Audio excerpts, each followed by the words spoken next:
Good evening, everybody. Welcome back to another episode of Gills in the Blood TV, and something that is going to be slightly different that I'm trying tonight, and hopefully, if it is well received, moving forward into the new season. Instead of just concentrating on Gills, my team, I'm going to be looking at League Two more generally.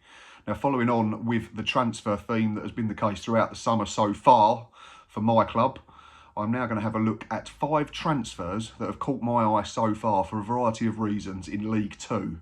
So yeah, this one is going to be titled 5 Intriguing Transfers.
Go through these in alphabetical order in terms of the clubs that have signed said players, and first up is a man who had success at this level a few years ago but has since become a little bit nomadic. He is 28 years old and he has just been signed by Crawley Town.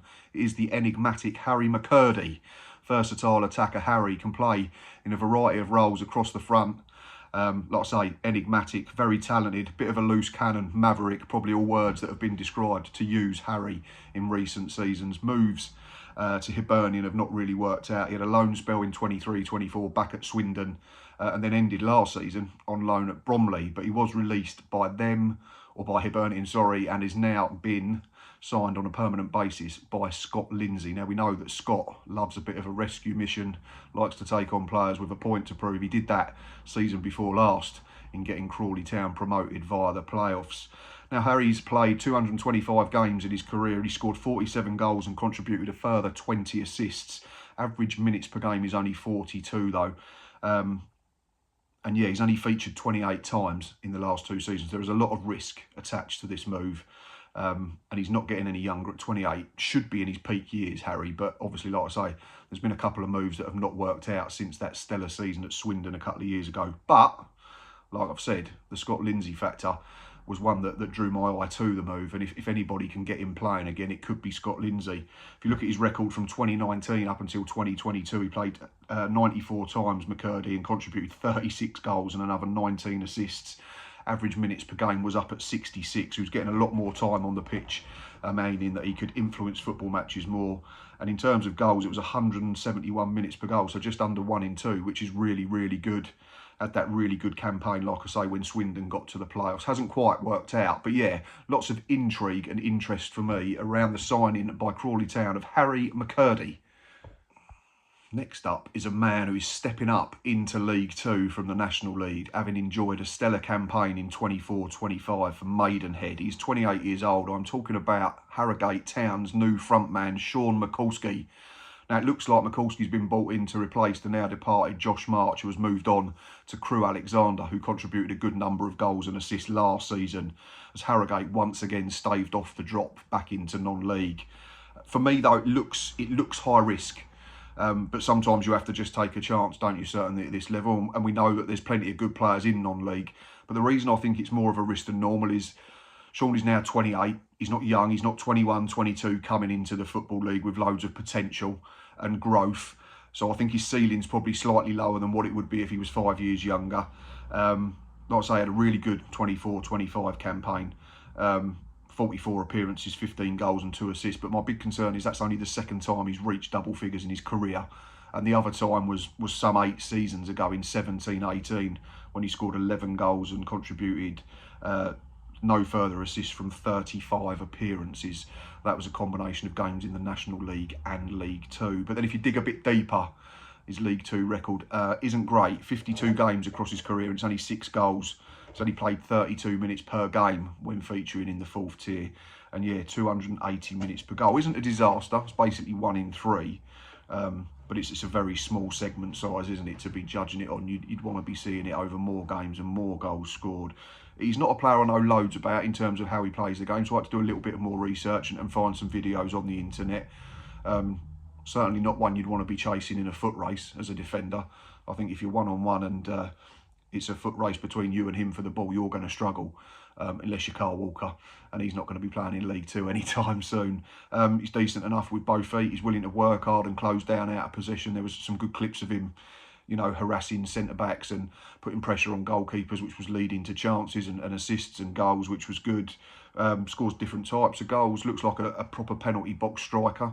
So in terms of how he plays the game, I think, you know, he's got all the traits you want in a centre-forward. The concerns for me come with the age, the fact that he's only had one really good season in the last sort of 8 or 9, which came in 24-25, which has rightly earned him the move.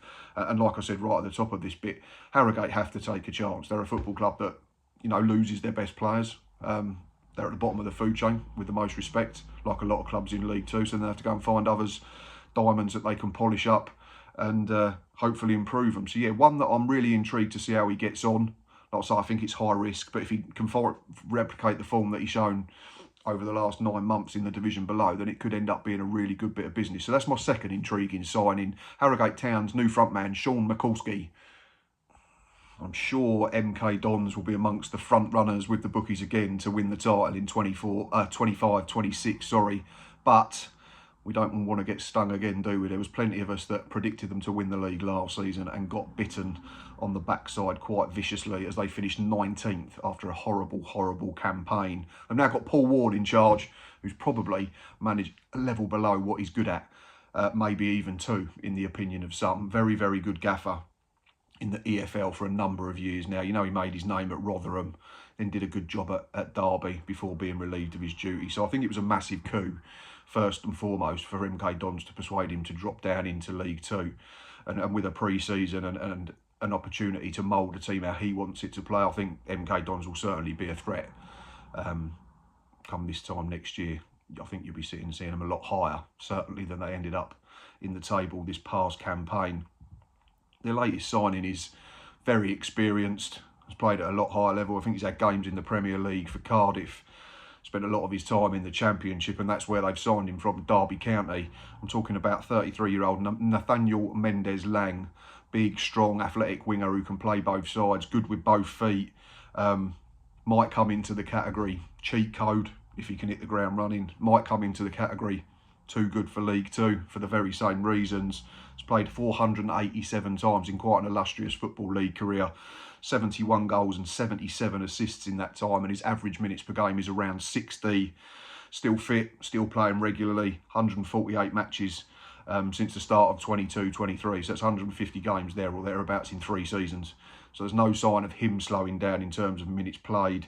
There's been 53 goal contributions in that time in the way of 21 strikes himself and 32 assists for others. If you look at him last season in the Championship with Derby, it was a struggle. I'd imagine it was Laing having to play in a team that didn't have loads of the football, which would probably then diminish his powers and his creative spark, which we know he's got. I remember watching him against the Gills for Cardiff back in January 2019 when they were the Premier League club coming to us in the FA Cup, and we beat them 1-0, but he nearly scored about 5 minutes before we got our winner, and he was a threat all afternoon. He's an absolute beast. He's built like a heavyweight boxer. Like I say, he's quick, he's powerful. Last season in the Championship, 45 key passes, 73% pass ratio, 46% dribble out ratio, and a 34% cross ratio. So you give him the ball in the final third and he's a real threat. And I think defences are going to have to be on their guard next season in trying to contain Nathaniel Mendez-Laing. The fourth player on my quintet to look at is a fella that used to play for the Gills. He came through our youth system and was highly rated. Technically, he was really good, central midfielder. Loads of ability, like I say. There was just question marks about his attitude at the time. But we are going back sort of 8 or 9 years now. But like I say, his ability was there. It was all for all to see. He's good with both feet. He's got good range of passing. He gets about the park well enough. Set play deliveries on point pretty much all the time, whether that's from corners, free kicks, or shooting at goal himself from direct ones as well. Talking about 26-year-old Darren Oldaker, who has just moved to Swindon town, having been released by Chesterfield. It'll be interesting to see how DJ goes, because like I say, there were question marks about his application at the time when he was at the football club. I think it was Steve Evans that released him in the summer of 2019, and he dropped right back into regional non-league. First, I think, with Hive Town, then Welling locally to us. Then he got a move to Billericay, which was a step up, and then Dorking Wanderers, famous for the Bunch of Amateurs YouTube documentary. There's a couple of other ex-Gills in that series as well, one being Barry Fuller. But yeah, it was there where DJ started to flourish again, playing in the National League. He was getting regular games. He was playing in a position that he was comfortable with in the middle of the park, where he was able to influence football matches. He was scoring goals, he was creating chances, he was providing assists.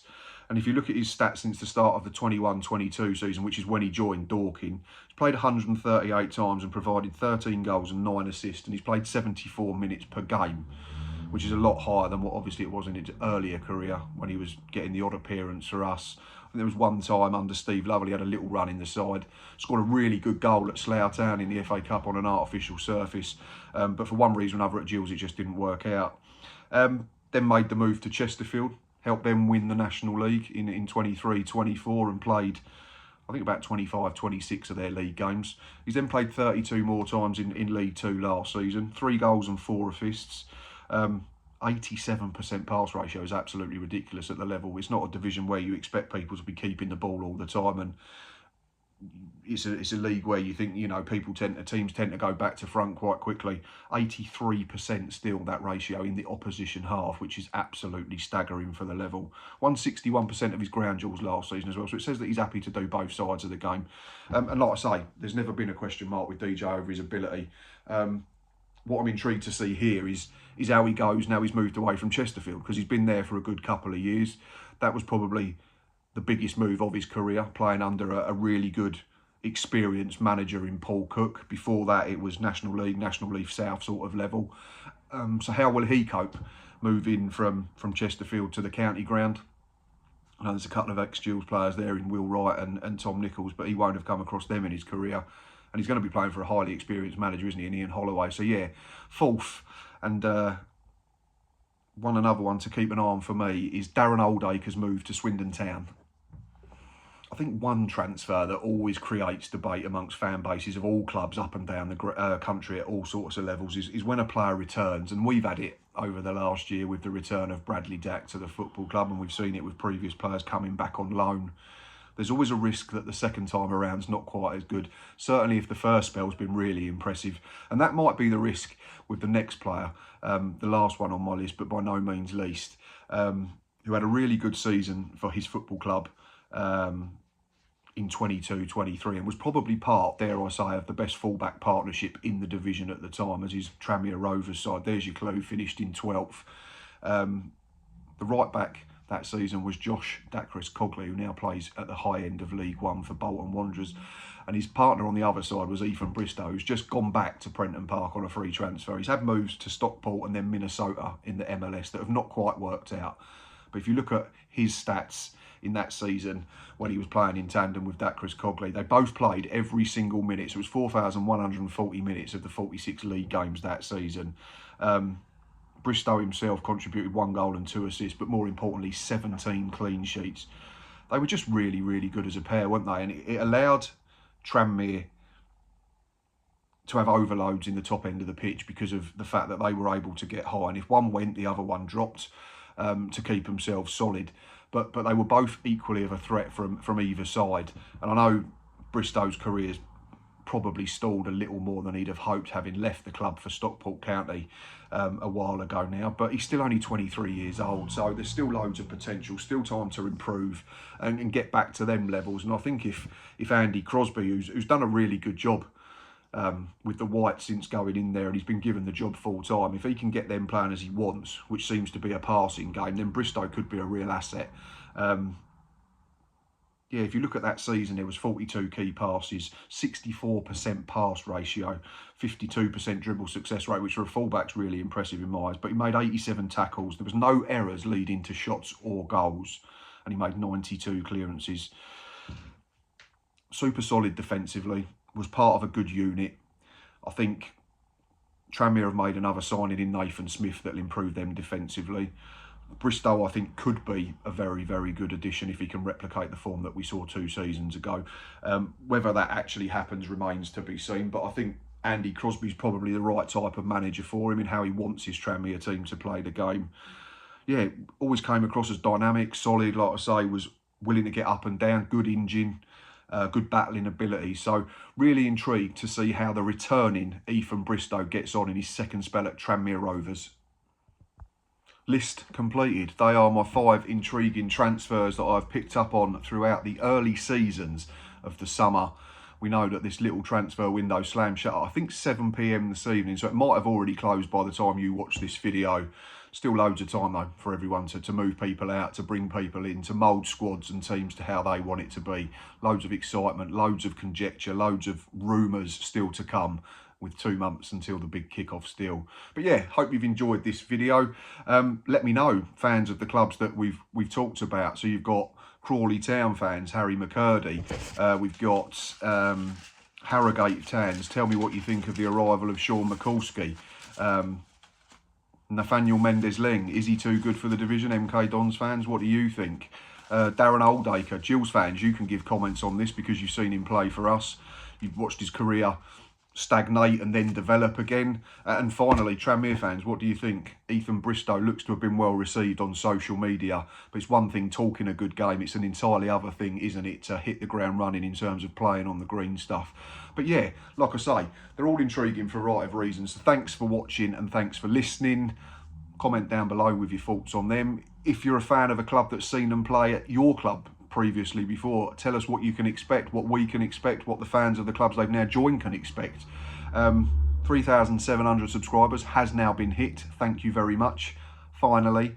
But that doesn't mean you have to stop hitting that like button, and I will please encourage you to keep hitting the subscribe button as we try to get towards 4,000 subscribers as soon as possible. Did someone say giveaway? There might be if we get to 4K, absolutely, because I always like to give back to those that support the channel, whether it's a Gills fan, a neutral, fan of an opposition club. Like I say, the comments, the interactions, the retweets, the shares are always well received and do not go unnoticed. I might not reply to everyone, but I certainly read everyone and try to like comments. Yeah, that's the end of this one. Let me know what you think. Let me know if it's something you want to see moving forward.